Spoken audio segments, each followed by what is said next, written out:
class. Let me know when you're ready. My sister wanted to do that. Oh, she already started it. I have to say, it's been some good laughs. Just how it's been the whole Yeah, semester. yeah. Except when they turn on. Entertaining. All right. You know, your sister's going to go, what kind of face were you making? Okay, good evening, everybody. I'm Mary, and obviously the tool belt represents that, like several of you people, you're hardworking. So I am too. In fact, that was one of the common things that most people said, was that I was hardworking. You can look at my hands and see that I don't do my nails or anything like that. So I do work very hard. And, you know, we talked about in class where, you know, nature versus nurture, where, okay, did I learn it from somewhere or did I just inherit it? And I think it was both. I mean, my dad and my mom were both hard workers. My dad was a hard-working carpenter, you know, retired after 40 years of, you know, hard back-breaking work. My mom was always at home, but she was always doing something. So, and my grandpa, I mean, farmers and carpenters, I mean, I come from a long line of hard workers. I've seen it, and it's in my DNA. So, and I also mentioned one time in class, I don't know if you guys remember, but it's a good work ethic. How I define it is that you work hard no matter how much you're making. I've worked for zero. I worked at Taco Bell for $7 an hour. The kids used to love to see me come in because, hey, Mary! Little did I know, I thought they liked me, but they knew that I was going to empty the trash, fill all the bins, and do all that. Because I don't stop. I keep working. But that's still fun. Secondly, are you with me something?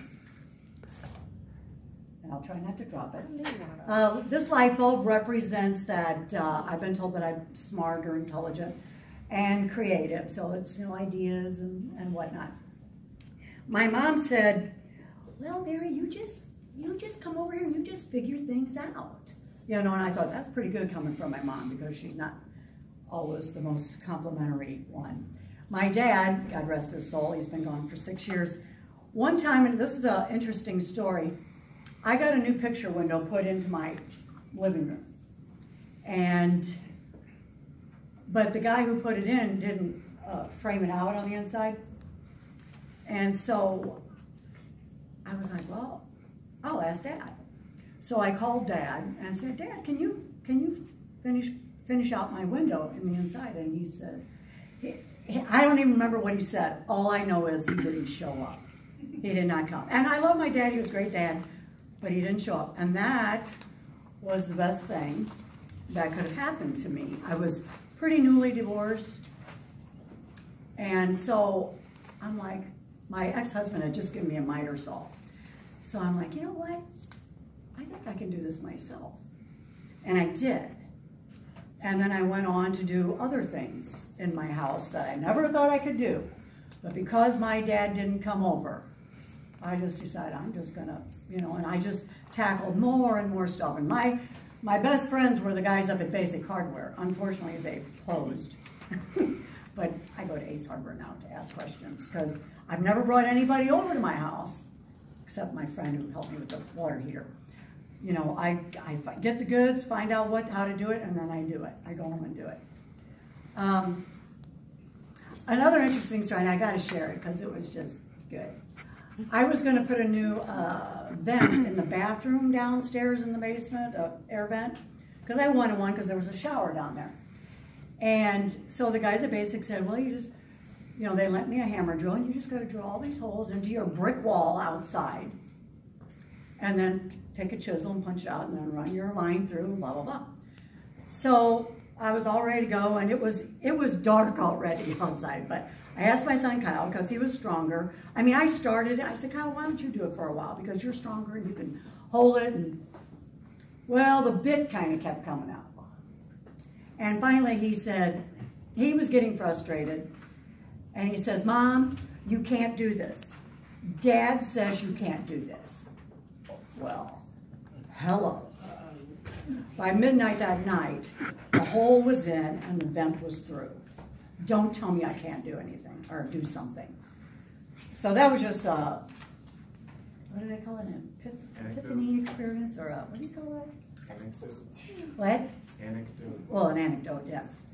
So anyway, those are my two stories there. Anyway, here is a magnifying glass, which represents what, and people really didn't say this to me, but I consider myself very curious. Now my son, Kyle, who isn't much for words, he said, and he had had a couple beers already, and he said, "You're an over-analyst," is what he said. It was funny. And I said, "Now wait a minute, let's overanalyze this." But I'm very curious about things. I got a little Google Home thing that I'm always asking questions, and I love being curious. That I think my grandpa always used to say, "When you quit looking, you're dead." You know? And I say, when you quit being curious, you're dead. You always should be curious and want to learn.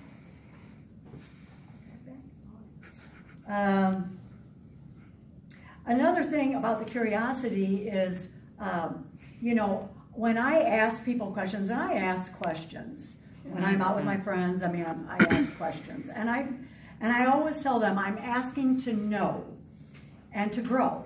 I'm not asking to judge you, because I don't care. I just want to get to know things, and, you know, I mean, I got to know, you know. I want to learn and grow, and that's why I'm even taking this psychology course, for Christ's sake. So there's also, I don't have a significant other, but intimacy has been described as into me see. And let me back up a little bit. I was at a winery one time with several friends, and I was asking questions of everybody. I said, what quality about yourself do you think would be good to be in a relationship? What one quality about yourself would make you good for a relationship? And I said, I'm not talking about work ethic or all this other business. What quality makes you good as a partner in a relationship? And I know other people gave answers, and I gave mine. I don't remember what the other one said, unfortunately. But I said, I go there. I will go there to the intimate part of myself and the other person.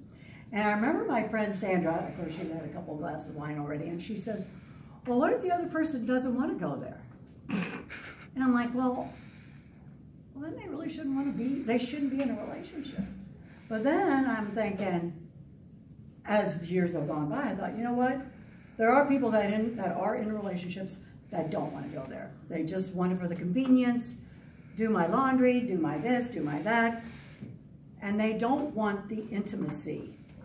You know, that's too much. It opens you up too much. And I think a lot of times, I can't speak for everybody, but sometimes people don't want to open up themselves, so they don't care what you got to say either. So anyway, that's just my take on it.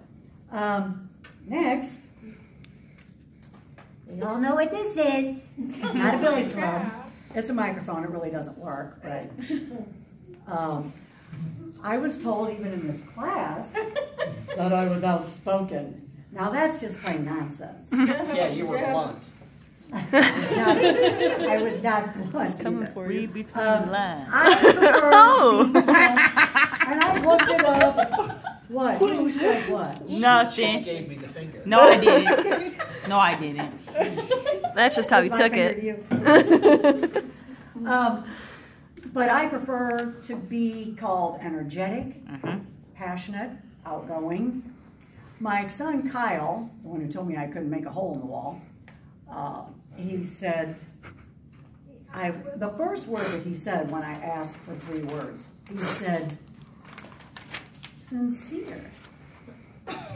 My son Kyle, who is pretty stoic, he said that I was sincere. I'm like, oh, that's the sweetest thing you've ever said to me. I say that a lot. And it was a very sweet thing, because he got that about me, that I'm sincere, and that for somebody who's stoic that sees that.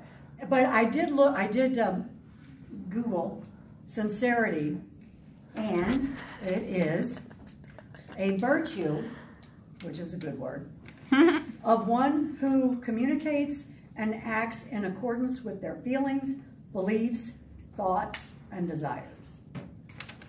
Now, if there weren't children in here, I would say, but I wouldn't want to be anything else.